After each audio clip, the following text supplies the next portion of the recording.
Nous avons vu en classe que certaines pathologies touchant la rétine ont pour conséquence une perte de l'acuité visuelle et ou une modification du champ visuel. Je vais vous montrer dans cette capsule le fonctionnement de la rétine. Pour commencer, la rétine est située devant la sclérotique et la choroïde qui sont donc des membranes protectrices et nourricières de l'œil. C'est un renforcement du nerf optique dans la région postérieure de l'œil. Sur le devant de l'œil, on peut remarquer donc des milieux transparents qui vont laisser passer la lumière et la focaliser donc, sur la rétine. Il doit donc exister au niveau de la rétine des cellules qui vont absorber cette lumière et la transformer en message nerveux électrique qui sera acheminé via le nerf optique jusqu'au cerveau. Alors, si nous zoomons au niveau donc d'une rétine observée au microscope, on remarque que la rétine est bien, comme je vous le disais, une succession de plusieurs couches de cellules.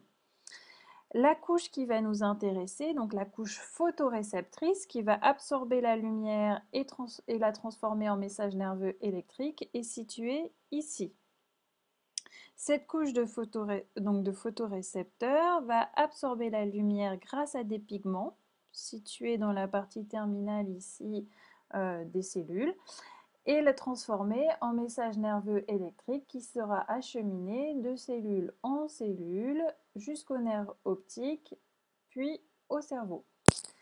Donc ce qu'on peut dire sur ces photorécepteurs, ce sont des cellules. Il en existe deux sortes. Des cellules dites à cône, puisque la partie terminale ici forme un cône, et des cellules à bâtonnet, puisque leur partie terminale est en forme de bâtonnet. Ce sont donc des cellules spécialisées du système nerveux, ce sont des neurones. Alors, il existe donc deux types de photorécepteurs aux caractéristiques différentes. Commençons donc par les cellules à cône. Il existe trois types de cellules à cône. Les cônes qui ont des pigments appelés opsine S ou opsine M ou opsine L. Donc S pour small, M pour medium ou L pour large, qui fait référence à la longueur d'onde de la lumière qu'ils absorbent. Ces cônes vont réagir à une intensité lumineuse forte qui correspond à la lumière du jour et ils sont donc responsables de la vision des couleurs. A l'inverse, les bâtonnets, eux, n'ont qu'un seul type de pigment qu'on appelle la rhodopsine. Ils vont réagir à une intensité lumineuse faible de l'ordre de 1 lux qui correspond à la lumière de la nuit. Et ces bâtonnets sont responsables de la vision des nuances de gris. Donc si on regarde de plus près ce graphique qui représente les pourcentages de l'absorption maximale par les photorécepteurs en fonction de la longueur d'onde de la lumière en nanomètres, on peut voir, comme je vous l'ai dit, qu'il existe trois types de cônes qui sont différents par rapport à leurs pigments. Soit ils vont absorber dans des petites longueurs d'onde autour de 440 nanomètres, ou dans des longueurs d'onde moyennes, c'est le cas des cônes à opsine M, puisqu'ils vont absorber autour de 540. Et enfin, les cônes à opsine L, qui eux vont absorber dans des longueurs d'onde plus importantes, autour de 600. Et donc, il existe aussi qu'une seule famille de bâtonnets qui absorbent tous autour de 500 nanomètres. Maintenant, si nous nous intéressons à la répartition de ces photorécepteurs sur la rétine, on doit donc tout d'abord se situer par rapport à l'axe optique et l'extrémité de la rétine.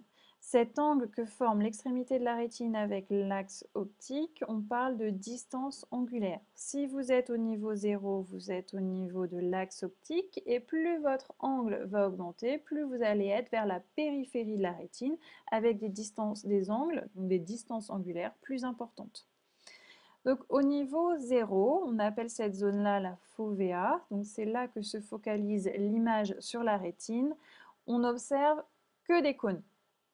Et plus on va aller vers la périphérie de la rétine, plus les cônes seront peu nombreux. À l'inverse, au niveau de la fovea, il n'y a pas de bâtonnets, mais plus on va aller vers la périphérie de la rétine, plus les bâtonnets seront nombreux. Il existe aussi une zone particulière qu'on appelle ici donc la tache aveugle. Cette tache aveugle est située aux alentours de 20 degrés, une seule tache aveugle par rétine.